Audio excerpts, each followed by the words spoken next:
이번에는 KBS 충주 스튜디오 연결해서 북부권 소식 살펴보겠습니다. 박은지 아나운서 전해주시죠.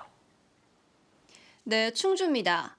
지난해부터 도입된 충주 지역 모든 수소버스들의 운행이 전면 중단됐습니다. 수소를 충전한 뒤 차량에 문제가 생겼기 때문인데 관계기관들이 조사에 착수했습니다. 정진규 기자입니다. 승객들을 태우고 시내를 주행해야 할 낮 시간. 주차장에 시내버스들이 줄지어 서 있습니다. 모두 수소를 연료로 움직이는 수소버스입니다. 이 버스들뿐만 아니라 충주 지역 수소버스 12대 모두가 벌써 사흘째 운행이 중단된 상태입니다. 수소버스가 운행을 멈추면서 버스 전용 수소 충전소는 텅 비었습니다. 지난 13일부터 수소버스 5대가 잇따라 고장을 일으키자 모든 버스의 운행을 중단했기 때문입니다. 수소 저상버스가 운행 중에 갑자기 스톱돼가지고 우선 운행 중지를 했습니다. 이후에 저희가 전태버스 8대를 임차하고 시내버스 예비차 4대를. 한국가스기술공사와 가스안전공사, 현대자동차는 충전소와 버스에 남은 수소 연료를 채취하는 등 원인 파악에 나섰습니다. 현재 관계기관들은 순도가 99% 이상 돼야 하는 수소 연료에 기준치 이상의 불순물이 섞여 차량 고장을 일으킨 것으로 추정하고 있습니다. 저 같은 경우는 충전을 하고 차가 써버렸으니까 이제 따뜻 추적을 해야 되겠죠. 이게 언제 들어갔고 뭐 어떻게 된지. 충주뿐만 아니라 지난 6월 경기와 충남 일대에서도 수소차 90대가 고장나기도 했습니다. 당시 차량들도 불순물이 섞인 수소 연료를 주입한 것으로 확인됐습니다.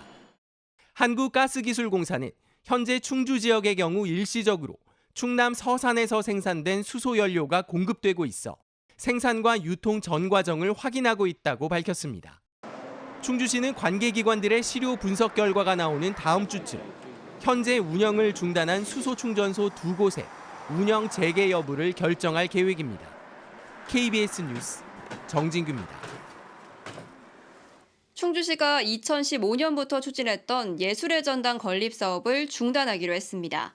충주시는 한국지방행정연구원에 의뢰한 타당성 조사 결과 예술의 전당 건립의 비용 대비 편익, 경제성이 0.21로 매우 낮아 사업을 중단한다고 밝혔습니다.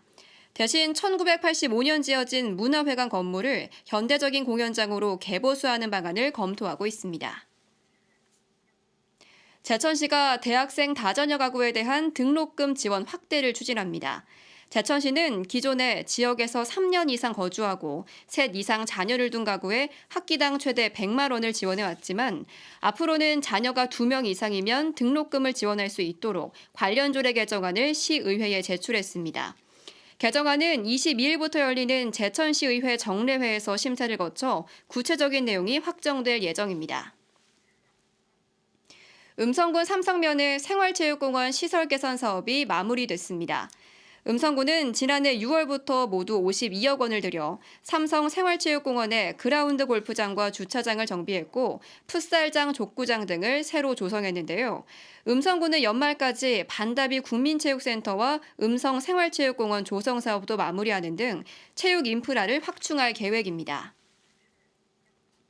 충주시가 오늘 시청 회의실에서 농업-농촌식품산업발전계획 용역 착수 보고회를 개최했습니다. 충주시는 이번 용역을 통해 지역의 농업 여건을 분석하고 농가 경쟁력 강화를 위한 특화 작물을 발굴하기로 했는데요.